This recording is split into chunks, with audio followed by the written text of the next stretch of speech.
Arbetter, host of Capitol Press Room, which is broadcast statewide on public radio each morning from the Capitol.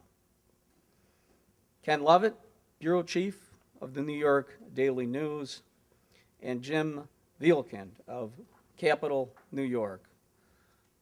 Jim, did I say that right? Yes. Thank you. Now, the panelists, please take a seat, and they're going to be joined by perhaps the perfect moderator. This role reversal will be interesting. The moderator who's going to ask the press questions and bring a unique perspective is an Albany business person insider. It's my pleasure to introduce 2008 Corning Award winner and retired state Senate Majority Leader, the Honorable Joseph Bruno.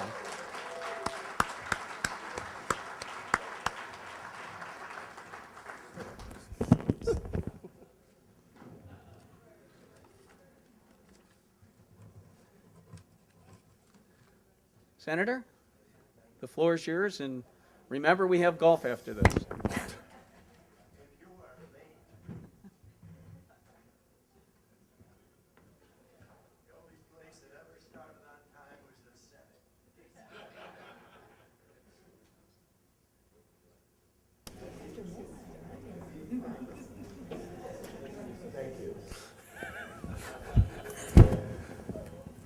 You know, I was somewhat detained, and it's so great to be here and congratulate Heather, who's my neighbor and used to work with us in the Senate, and everyone that is part of the board, part of all the good stuff that goes on with the Business Council, and those that are supporters, those were the award winners, and especially my good friend Roger, for his outstanding award and performance here in behalf of New York State and all of the good people that use his products.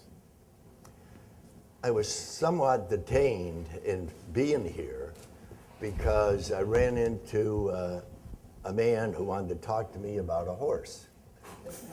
And it turned out to be a total waste of time because we just couldn't agree on a price. But it only took 9 years. But anyway, it's nice to be here. And Father Peter Young, it's good to see you here. And he's a great friend, great supporter of everybody in the universe. And Heather, thank you for mentioning Peter especially, because everybody ought to be aware of what Peter does, how he does it, and what is presently going on in his life. Father, let me just, yes, clap for Peter. I want to just share that prayers do get answered. They do get answered. Now look at me, sitting here with these three people, some of whom tortured me at times, and I couldn't sleep last night, matter of fact, thinking about how I could be somewhat abusive, okay? But being good-natured and of good cheer, and age does that for you. I am going to try like heck to be nice, okay? Now, they were already introduced, and we've said enough about them, so I want to ask some questions. And by the way, my partner, Kay Stafford's here, and by the way of bragging, she is the largest woman-owned IT company that goes back 30 years. She's the founder, CEO, and president in New York State. So, Kay Stafford.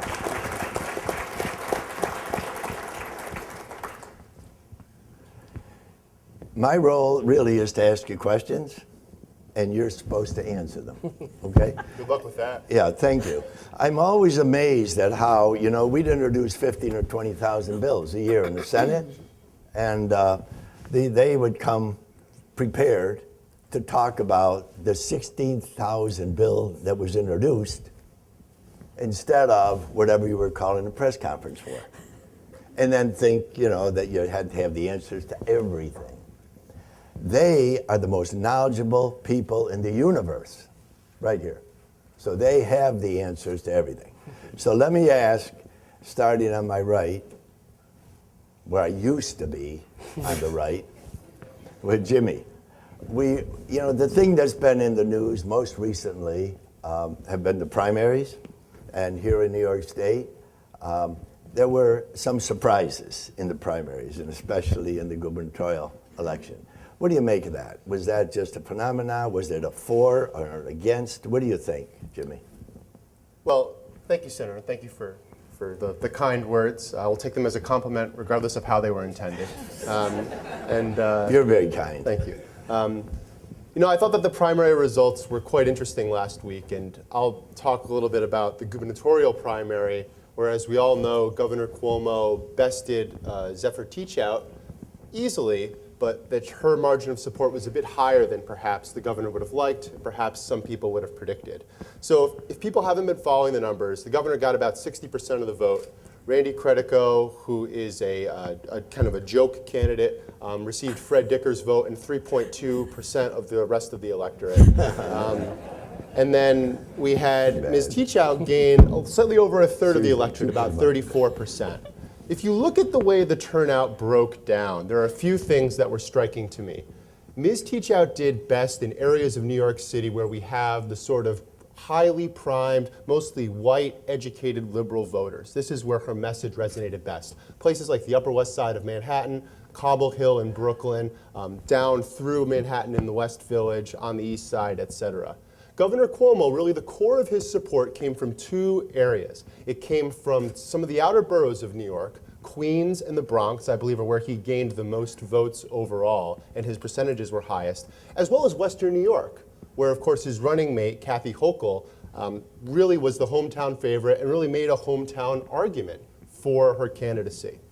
My takeaway was that this shows that there is sizable dissatisfaction with the governor among the left wing of the primary electorate. And it also shows that the governor's turnout operation to be a crucial asset for him in this re-election cycle.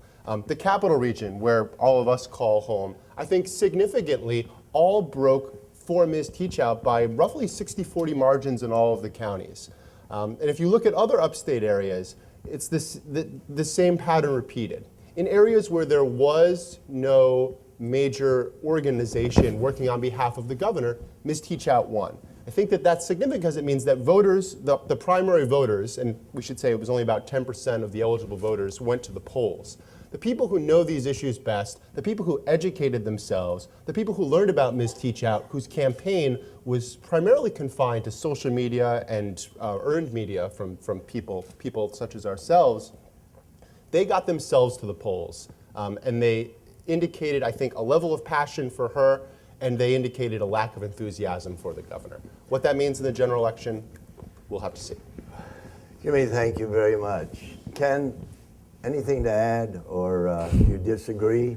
Well, I take a little different view in that I think a lot has been made about where the turnout was. And, a lot of these counties that Zephyr Teachout won, less than 1,000 people showed up to vote. So I'm not really sure you can do a demographic breakdown of, where the governor's support is and isn't. What I really thought was that the fact that 9% of the vote, of the total Democrats came out to vote, that is more indicative of a problem for the governor, that even his people admit that there's an enthusiasm gap about the governor, that his supporters didn't feel the need to come out and vote. Now, the governor will say, well, they didn't even know there was a primary, but this was a very, very low turnout. Those who are against the governor, I'm not even sure, those who came out for Teachout were necessarily could tell you anything much about her, but certainly on the left, there is dissatisfaction with the governor. They felt motivated enough to come out. Those who support the governor did not.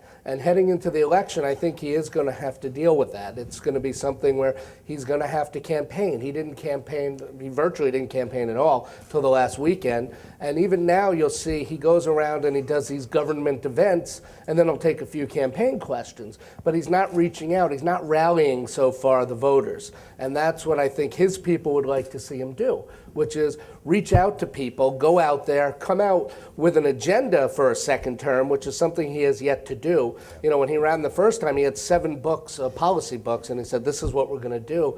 Right now, he's running on his record, but he's not giving his supporters any kind of reason. He's not saying this is what a second term will look like, and he's not reaching out directly to them. There's no real interaction with the voters.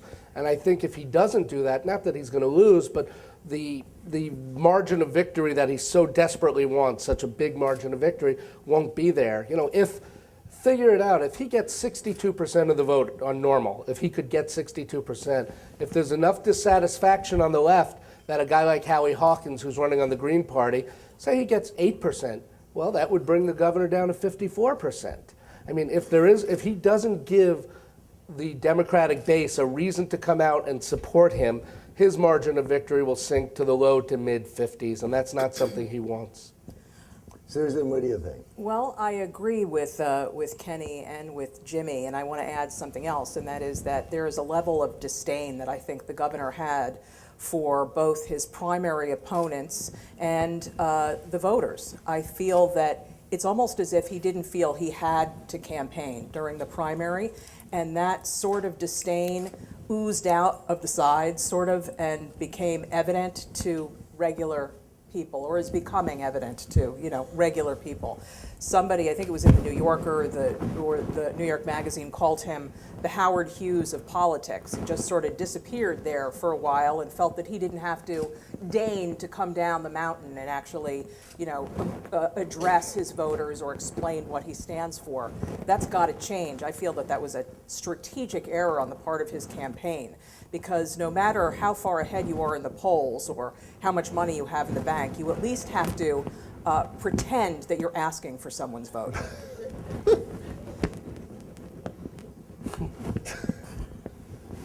Great observations. You never said that when you were majority leader.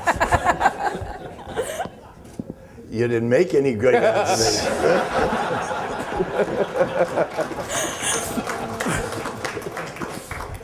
But let's talk about, on this subject, I keep reading and hearing about a Senator Moreland. I don't know who the hell he was. He was long before my time. It's probably a good thing. But a lot of the news about that. And it's sort of out there, and then it's not out there. I mean, is that for real in terms of anything that's going on? Or is it just sort of spinning something out there? Susan, what do you think?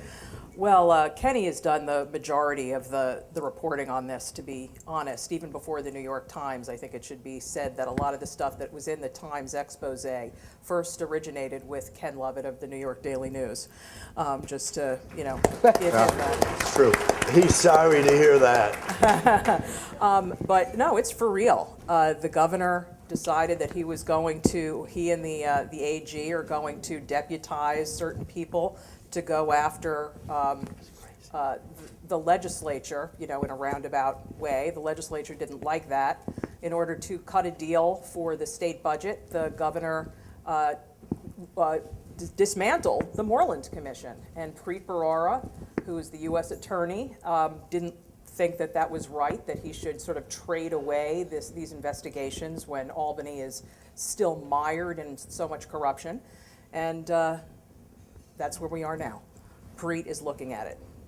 Ken, what do you think? I think it was the biggest mistake of the governor's term. I think it was a turning point for the governor, because I don't think he ever really believed in what he said this commission was going to do. I think, he came out and said this commission is going to look into government corruption, state government corruption. It can go wherever it wants. If it wants to look at me, fine. If it wants to look at the AG, fine. And it can look at the legislature. He didn't mean it in the sense, forgetting the fact that he didn't want the commission even looking at him, he really walked, even early on, he was walking a balance where he wanted to use this as a cudgel. He wanted to use this to beat the legislature into submission, to giving him some ethics reforms that he can run on. There had been, to go back, it was last year in May, right after the budget, he wanted to go tout the budget, and we had a couple of lawmakers who got arrested. And the governor said, well, some of the heat, the polls started showing that people were saying Albany wasn't fixed, which was a central theme of his, and he decided he wanted some more reforms. He proposed them. The legislature basically told him to pound salt. He kept saying, if you don't do these reforms, I'm going to do a Moreland Commission, which he's been threatening since really when he ran for election in 2010. Finally, it was either spit or get off the pot. He decided to spit, sort of. And so He didn't spit. so he put together this commission. But he didn't view it as a real investigative panel, and thus he viewed it as another arm of his administration, and he started interfering with it. And really everyone focuses on when the subpoenas went toward the entities tied to the governor.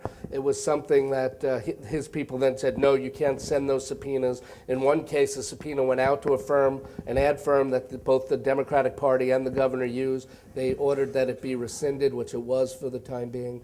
But he also kept back, interestingly enough, subpoenas that really would have embarrassed the legislature. For instance, they sent out a subpoena to the Legislative Ethics Commission saying, we want a copy, or they were going to, we want a copy of all the complaints against you, against the lawmakers over the last X years. And he said no. And you say, well, why would he do that if they're looking into wrongdoing? That's a great place to start. Because he wanted to be able to publicly browbeat them and say, they're corrupt, we're going after it. But privately, he wanted to be in the back room saying to them, look, I'm holding this commission at bay. Give me something. Right. He never wanted this to continue. And then he got it spiraled out of control. And frankly, once we started writing that they were interfering, it really spiraled out of control for him.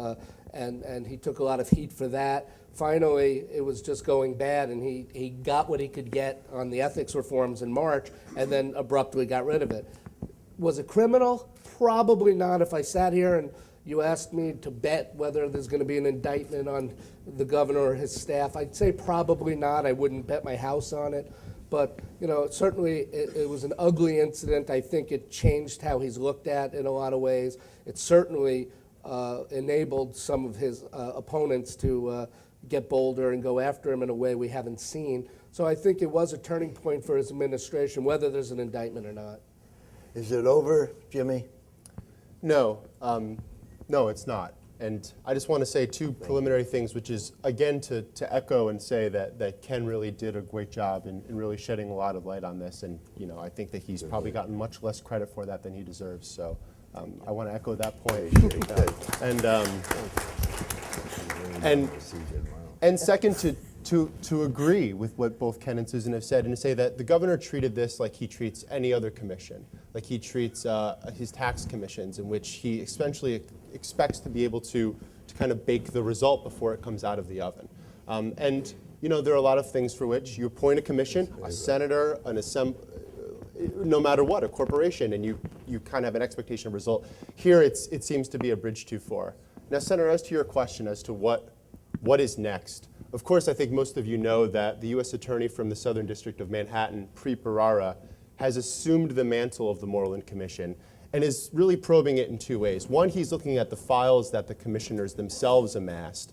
And second, he's looking at the way the governor interacted with the commission. And now, Ken is right. We don't know if that's going to be criminal. It seems that it may not be criminal, but it's potentially embarrassing.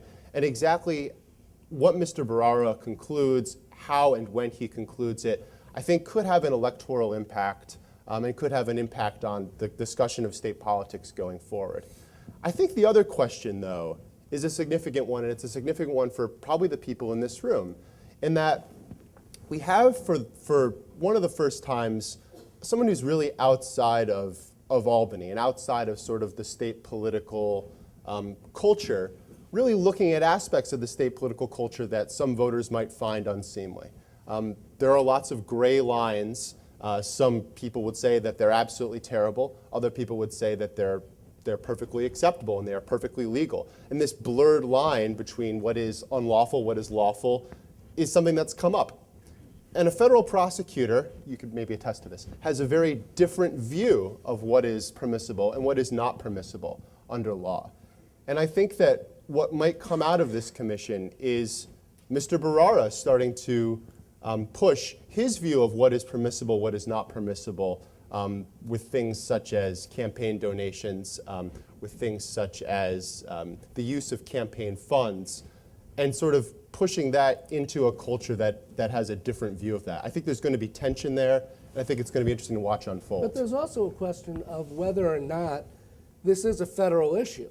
Well, Campaign finance, does that fall under federal guidelines? Right. Whether the governor interfered with an investigation by a commission, does that fall into federal? You know, he very may well find that it looks unethical, it doesn't look good, but there's no federal law here. There's no federal standing to go after him. right, and what are the consequences of that? Why is he doing that? And what will the effect be? Are you listening? Because here are the people who report the news, right? And they're saying, pretty much, that the feds don't really know what the hell goes on in government in New York State. And that's a fact. They really don't understand it. And you know what's worse? They don't want to understand it. And that's a fact. But you have to hold them accountable. You have to hold them accountable and say what you're saying out loud, because what you're saying is right on. And I had an interesting relationship with the feds. Interesting. But at any rate, that's not what we're about. We're moving on. I wanted to talk about fracking. Okay? Fracking. They've been studying it. Governor put the Commissioner of Health, previous, who's now in California, studying fracking.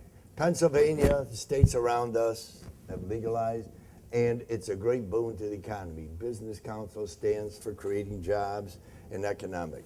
It lowers the cost in Pennsylvania. I've talked to a number of the high producers there around the country, Texas and Pennsylvania. Creates jobs, reduces the cost of energy. It's a no-brainer. And the opposition says it potentially pollutes water and other things. Will we see a report before the election on fracking, up or down, by the governor's office? I would say highly, highly, highly unlikely. This is really the first issue that I've seen the governor really evade, since taking office. There's been some since, but this was the one. Part of it, I'm sure, is that the polls, not that he governs by polls, of course, but the polls show that the New Yorkers are split on this issue. And he knows that a sizable amount of the electorate is going to be upset with him if he goes with it. He knows that it's going to be upset with him if he doesn't. And so I think he's going to punt till after the election. I really believe coming into office, Andrew Cuomo had every intention of signing off on fracking. And I really believe he was taken by surprise at the vocal outrage by the environmentalists. And they've done a very good job at framing the issue. I don't think he expected that. And he's even said publicly that the oil industry hasn't done enough to get its side out there. And so, again, for someone who's saying this is going to be based on the science, which they've been studying this, we were supposed to have this result last year within a few weeks. But, for someone who's studying it on the science, you're making the argument that the oil industry didn't do a good enough job selling it. So it kind of, that's a divergent view of what he's been saying. I just don't believe he's going to do it before the election. Ultimately, I don't know where he goes on it. Obviously, he's got a problem on the left, which would lead me to believe that if he does anything, it's going to be a very, very limited pilot in areas, that vote to support it. What do you think, Susan? I remember speaking to counsel to Governor Patterson, Peter Kiernan, and he said, we were on board with fracking. We were just going to go ahead. This was in, 2007 or 2008. And they saw no obstacles whatsoever.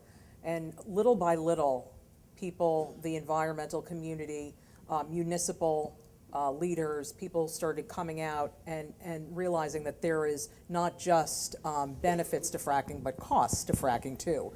And now I think we pretty much know what both sides are.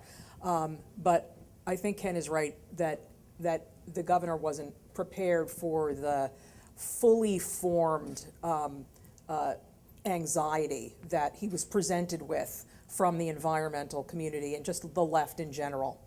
I do think, I'm going to go so far as to say that after the election, because he does have ambitions, my bet is that he'll go for it just the way he flew it up the flagpole with the New York Times a couple years ago, just in a limited area in the southern tier, that he will make a big deal over doing it right in New York, doing it in a limited way, and that's my bet. Thank you, Susan. And Jimmy, what do you think? I agree with both of those points. I think that the environmental groups organizing has been very impactful. I don't know if any of you attend State of the State presentations, but I think it was 2 years ago, you walked from the Capitol to the Empire State Plaza where it's now held. And there was just a wall of people chanting against it. And I know that many people in this room take an opposite view of hydrofracking. And I know that there were some supporters there, but if you're a politician and you're faced with that sort of organization. Everywhere you go. Everywhere you go. The governor's even joking about it. He's joking about it. He said, oh, I went to an event and my daughter said, Dad, are we in the right place? The anti-hydrofrackers aren't here. Is this where we're supposed to be? Any politician would think about that and would be mindful of that. And it's getting to him because he plays games with his schedule now to avoid the protesters. So he'll say, you know, we saw that last year, I think it was, or the year before, when he said he's not going to the state fair on the first day, which traditionally the governor does. Then all of a sudden we got about a half hour's notice that, yes, he'll be there at 2 o'clock in the afternoon. Right. He's done that and several this year, times where he's changed his schedule at the last minute, and the feeling is to avoid the protesters. And then we get the casinos. We're talking about revenue enhancers, right? And are we late to the party in terms of expanding casinos, Jimmy? And is it the right thing to do to create additional revenue? And will they make a decision, by the way, on any of them by November? You know, that's a very, it's a big quandary. My personal feeling is that the governor is fairly agnostic about gambling. I don't think he's a big gambler. I think that he's well aware that there are positives and negatives. But what I think he sees is an opportunity for private sector investment in the state. He knows that if this is allowed to move ahead, there will be some resorts that develop. It's not going to be government capital, he stresses. It's private sector capital. There's going to be jobs created through construction and some permanent jobs. So I think there's a recognition that gambling is not it's not, you don't get the return on investment that you once did 5, 3, 10 years ago, before casinos had essentially been developed or developing in Massachusetts, in Pennsylvania. Now they're talking about casinos in northern New Jersey. So I think the Gaming Facility Location Board has quite a task ahead of it. I think that it needs to balance the interests of the move in New Jersey about a potential casino in the Meadowlands. I think it needs to make an interesting decision between developing a casino in Orange County, where I don't believe officials had intended for casinos to be developed, versus the Catskills, where they had always intended, in the old Borscht Belt, places like the Nevele in Ulster County, where for years they have been talking about granting casino licenses and trying to redevelop a now moribund tourism economy. I think that we'll see an announcement before the election. I think that that is important, and I think that there's. Think they will? I do. I think that the governor, and Ken, you touched on this earlier, that the governor is going to talk about development as a key to his second term, and announcing shovels in the ground, I think, is key to that, even if there is controversy over what you're building. So I do think we'll see a decision. I don't necessarily think we'll see a decision on 3 casino licenses before the election. What do you think, Kim? I think, you know, up until recently, I was sure that they were going to make the decision because I thought that he would want to go around the state right before the election and say, because he has said this is his job development program. Right, yeah. And whether you like it or not, this is his upstate job development program. And I thought for sure he would want that in October, which is when they originally said it would be done. However, as Jimmy said, you now have this fight between Orange County and Sullivan County. And, you know, Orange County has a lot of wealth there, you know, people who work in the city but live there. You have Sullivan County that has been, you know, this week, I was telling Jimmy earlier, this week is my 20th year covering the Capitol. And I was working at the time for Ottawa News Service when I got here. And one of our papers was the Middletown Times Hall Record, which covered the Catskill area. And what was the biggest issue we covered back then? Gambling. And that was a 20-year-old issue 20 years ago. And the legislature at the time considered it. It came close one year, and Donald Trump bought off the Senate Democrats in a legal way. And it Passed it, by the way. and I said a Senate legal way. I Republicans said a passed legal way, and it failed ultimately. But the reality is Terrible thing. that if Orange County and Sullivan County are at war over this, one of them's going to lose, and the governor, I don't think, wants to make that determination until after the election. Susan? Just 2 points. I think that in the legislation, I should say, that there's this innate tension that they put Orange County in the legislation, yet the stated purpose for this is upstate economic development. So you have these gambling firms and concerns. Their number one priority is, making money. That's what they do. And then you have the legislation that says, okay, yeah, make money, but you got to do it in a certain way, in a certain area, and you have to give us a certain amount of money. And so they are at odds. So you have $400 million that Genting wants to give to the state. How is the state going to say no to that? Except that Tuxedo Junction doesn't need a casino because it's wealthy. So right there is the innate tension that's built in. I don't know how they're going to resolve it.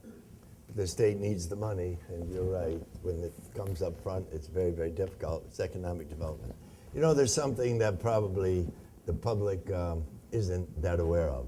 But people who are in elective office and high places in government at all, they are not protected by the laws of libel and slander. Did you know that? Liar. Who knew that? Why? I always maintained that makes people in office second-class citizens. They don't have the same rights that you all have, everybody else has. In fact, I put a bill in the Senate, and I think we passed it, and it never saw daylight in the Assembly, to just make people in elective office equal citizens. Just don't take away their rights. What do you think of that, Jim? Should people in elective office, should they be in any way protected? Because my first campaign, I remember a guy who thought he was a prophet 6 years ago, said, Bruno's a crook. Front page in some paper in Albany, Bruno a crook, alleged by his opponent, small letters. Now, should that be right? Well, that's an interesting question. It is interesting. Yeah. I'm waiting for your answer. And will Everyone you here knows that advocate? interesting is the ultimate non-adjective, Yeah. right? It means nothing. Yeah. No, I disagree with you.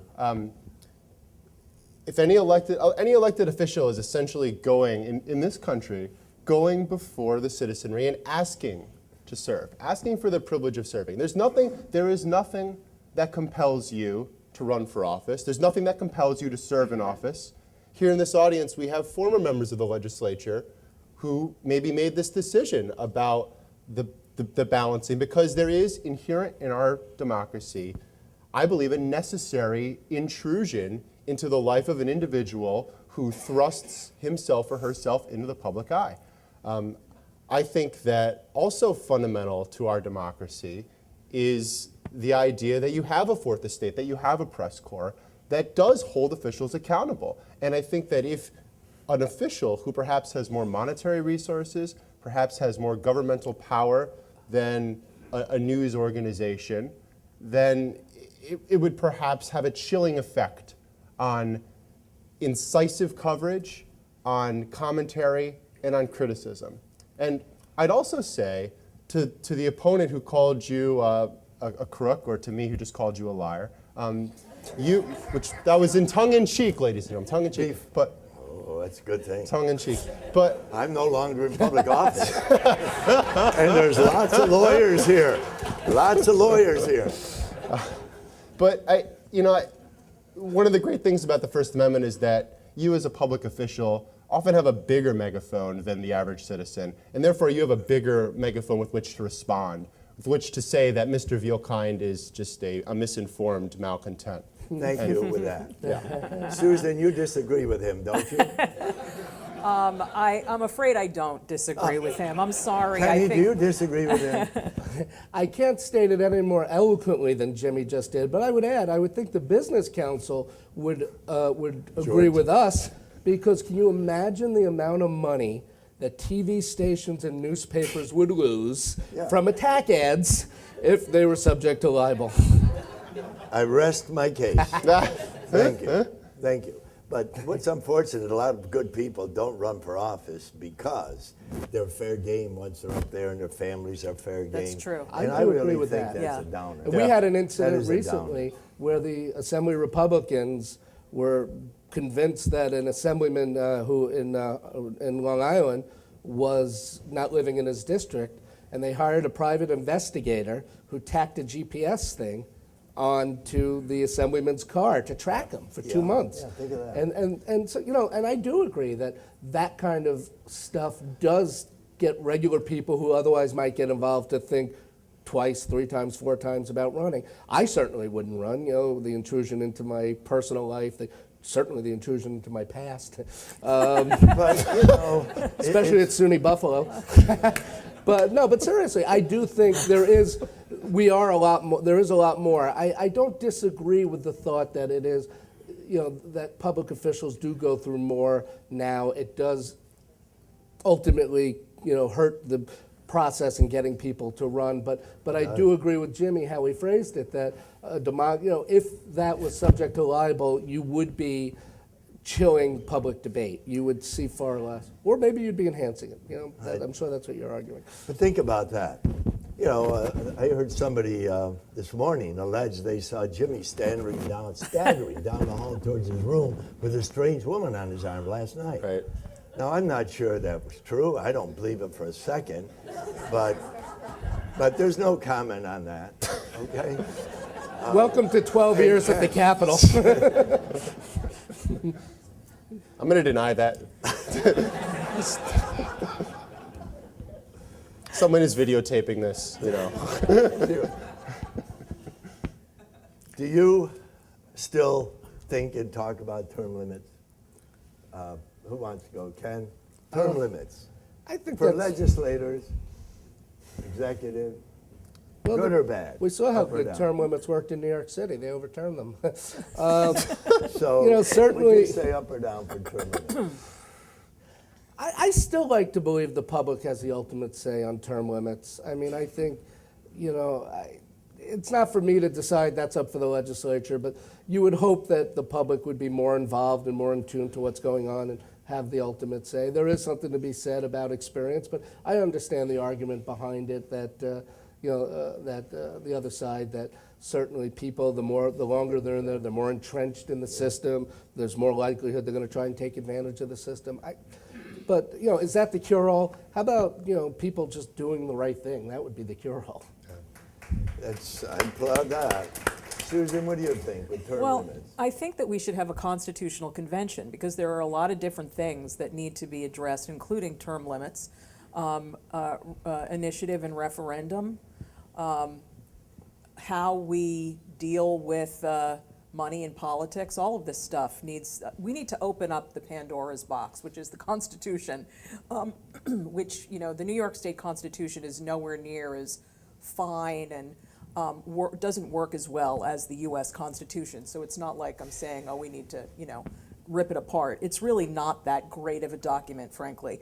And it's really long, and it has a lot of garbage in it, and it needs to be rewritten. The thing is that we can't even agree on whether or not to have a constitutional convention. So how can we agree on whether or not to change things that are in the Constitution? I believe the last 2 constitutional conventions were very expensive and failed to do one single thing in the public's best interest, and that's kind of the history. What do you think, Jimmy? I agree with both Ken and Susan. I kind of a combination of their thoughts. I think that we should talk seriously about things to perhaps erode some of the advantages of incumbency, because I think that there is sort of a natural rut that voters can get in with an incumbent that can be bad at times. There are incumbents who stay in office by sheer force of inertia going forward that maybe shouldn't stay in office. And then there are so many good incumbents. There are so many people who have served for many years. And they have expertise. Right, and who build up expertise in subject matters. Look, for example, in our system, we have Assemblyman Gottfried and Senator Hannan. And you could disagree with them ideologically. They disagree with each other. But they both know the healthcare system very well. And frankly, as a citizen, I'm glad. I'm glad that we have people who are familiar with this, making these decisions and sort of being arbiters of the very complex forces. I think if you had term limits on legislators, you would essentially erode the position of the legislature.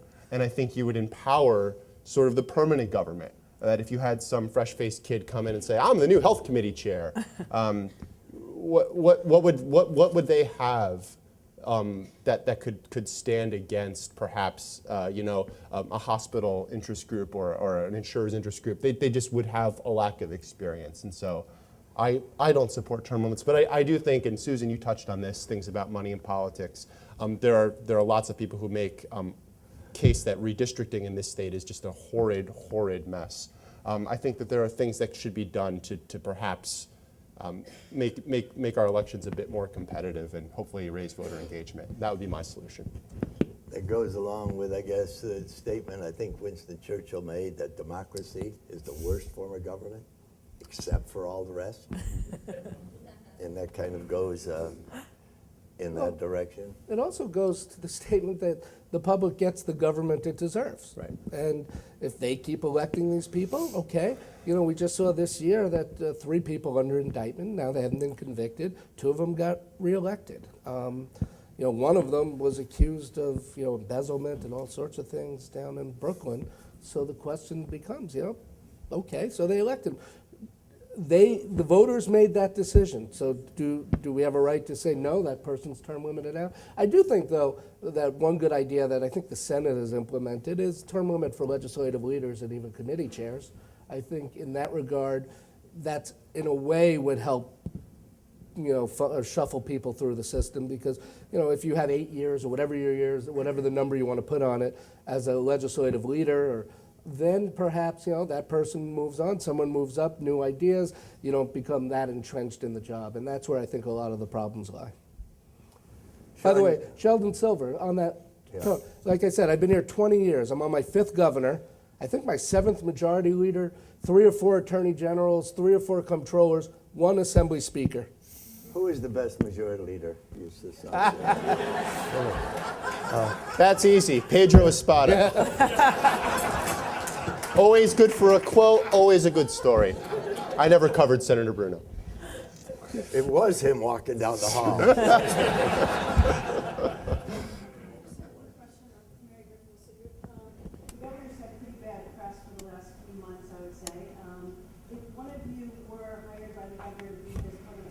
No.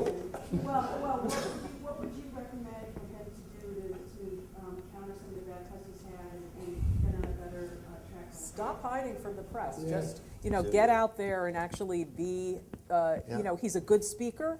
He has a lot to say. He's got a lot to offer. He's hired enough people. I mean, I assume that he's got this money to spend on campaigning, so he's hired really good people. He needs to get out there and do it and make sure that he is asking us for a vote, instead of hiding from Zephyr Teach Out at the Labor Day parade, which was the optics on that were just terrible. You know what I'm talking about, right? And I mean, come on, he's like his own worst enemy sometimes, and he doesn't have to be. That's so true. I think, and that's the funny thing, he can be very engaging. Yeah. He can make a forceful argument. One of the things I do like about covering the governor when we do get a chance to engage him is, unlike some other governors I've covered, if there's an issue he's not ready for and you ask him about it, he will more often than not talk about it. And if we have a press conference, he will take an hour's worth of questions. Now, we haven't had one in months because of all the bad things coming on, but he will take an hour's worth of questions if he wants to. But he does seem to, when things get bad, he hides. And I think that's a bad thing. He's got to get out there, and he's Not a got good to sell. And as I said earlier, just for now, he needs an agenda. He's got to tell people. He's got to fight back. And rather than trying to tear down only Rob Astorino, he's got to give people a reason to vote for him going forward and kind of address this stuff. And that's going to psyched. talk about debating as well. Sometimes when high elected officials don't like a reporter or the line of questioning, they just refuse to talk to that reporter and boycott him. You think that's right, Jimmy? No. But you know what? What do you do about it? You know, What do you do if an elected official says, not talking Jimmy Vielkind? You know- I don't like the way you report Yeah. on rights or blogs. Well, first of all, this is a complete hypothetical. It's never happened, never will happen. Of course. Thank you. Of course.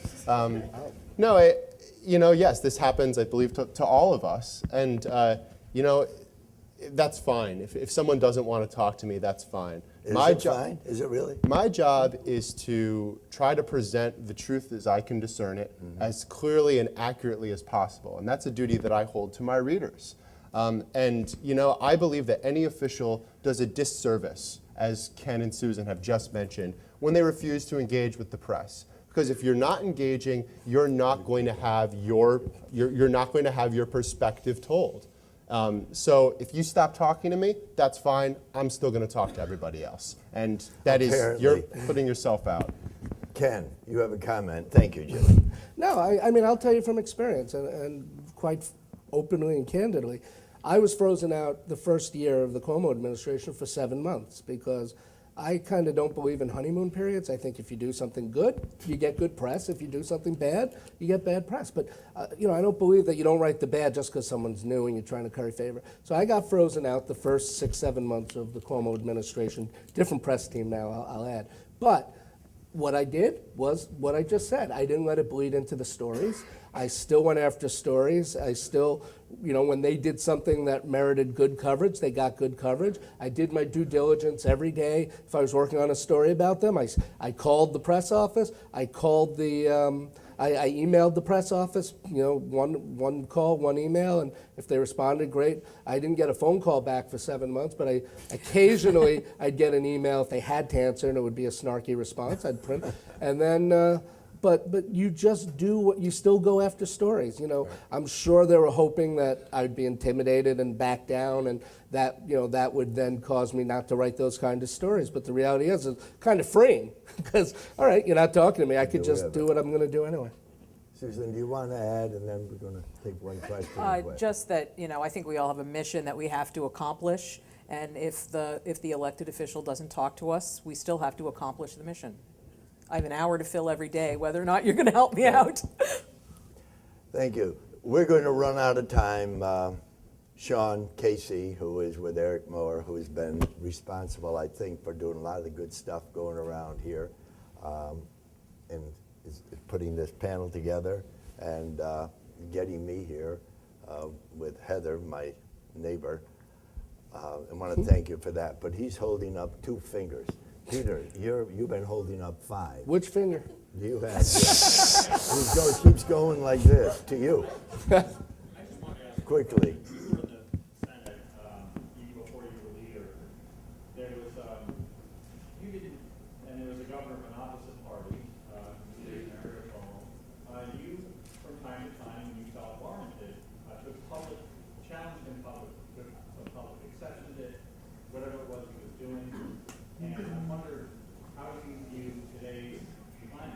Is it different, and if so, why? Why is it there seems to be? Thank you. And I think it is different today, and I can't tell you why, but I can tell you where I was coming from.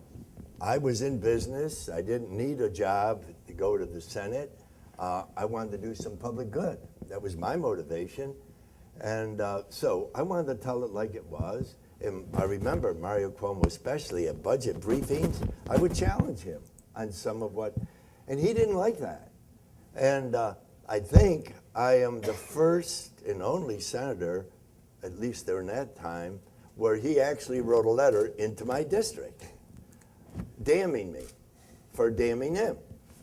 And I got a call from Peter Jerry Crotty, his secretary, saying, governor's going to write into your district if you don't stop, being public in some of the things you're doing. I said, please write a letter into my district. It'll help me immensely. He did, and it did. Helped me greatly. But today, I am amazed at how, I don't know, maybe it's togetherness, maybe it's love and affection, I don't know what the hell it is, but too many places I see lack of leadership, lack of people who will stand up, tell it like it is, and be straight talkers. Do you agree that we need more leaders and more straight talkers, Jimmy? Yes or no? Do you or don't you? You do or don't? Gotcha You're smiling. questions. I do, and I think that a two-party system is very important, and I think it's something we see in Washington. Should more people speak up, Jimmy? This is what they did to me all the time. Answer the question. I'd like to note that I never covered Senator Bruno. I'll give you though on that issue. I'll give you a great Joe Bruno story though, and this is this is reality. We're quitting.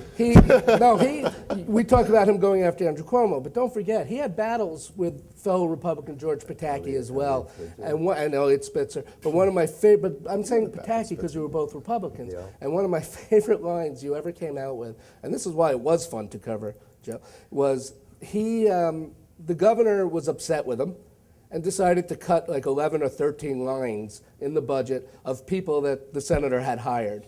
I think even including some relative. Oh no. Well, we went up to the senator and said, "What do you think about the governor? You must be upset." And he said, "No, I'm very encouraged. I think it's great that we have a governor that is so hands-on that he could look at a $107 billion budget and find 11 lines to cut." But and that's that was true. But you did take on Pataki, and you did speak your mind, and then you would always make up and bring flowers or do something.